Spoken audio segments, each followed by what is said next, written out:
Now, President Muhammadu Buhari has condemned the killing of some aid workers by suspected Boko Haram fighters in Borno State. President Buhari sympathized with the families of the 5 aid workers, praying that God will comfort them for their irreplaceable loss.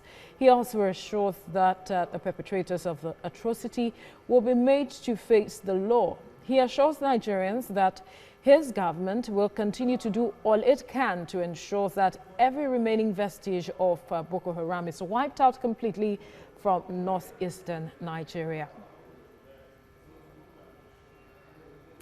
Well, the call for the immediate dismissal of the country's service chiefs is growing louder as the country continues to battle with security challenges.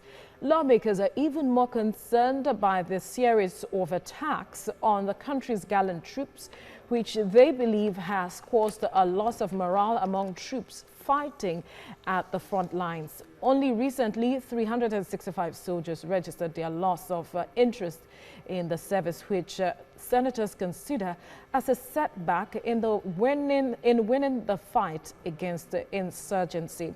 Now, joining me via Skype is Captain Ali Umar Babangida, retired, the CEO, Goldwater and Riverside Consults.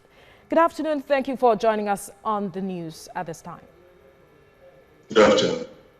Now, the Senate is calling that the security chiefs step aside with regards to the about 365 soldiers who said they were no longer interested in the fight against the insurgency and insecurity in the country. First, let's get your assessment of how the security chiefs have performed so far and if it is time for them to step aside. Basically, we could say the service chiefs have done their mettle best. The reason I say this is because generals are not magicians. Generals have strengths and generals have weaknesses. And depending on the campaign, the life cycle or stage of the campaign in the Northeast, or the operations, if you like, in the Northeast, there is bound to be a change in the leadership, in the kind of general that will take it up from wherever his predecessor may have left it up. What I'm trying to tell you is the phases of the operations, the stages of the operations predetermine what kind of person, what kind of skill set, what kind of strengths are needed. Applying that to the situation, the status quo, I can confidently tell you that the present set of service chiefs are stabilizers. 5 years ago, when they were brought in, much was in disarray. They were able to stabilize the troops. They were able to get what we can call balance, reclaim our lost territories. And that's about it. Next, we should be looking at some 3 or 4 years ago, consolidators. And we want to make incursions and push the insurgents right out of our territory. Then we should be looking for an assault pioneer. Assault pioneer units can be led by assault pioneer commanders.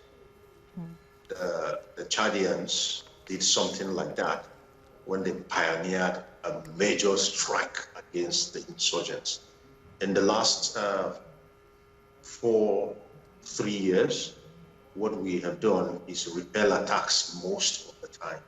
So are you saying, if I might interrupt your line of thought, that perhaps at this point we need to begin to re-strategize our fight against the insurgents, despite you saying that perhaps it's time for the service chiefs to step aside?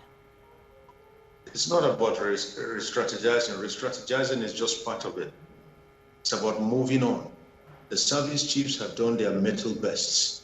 It's time for a new set to take over.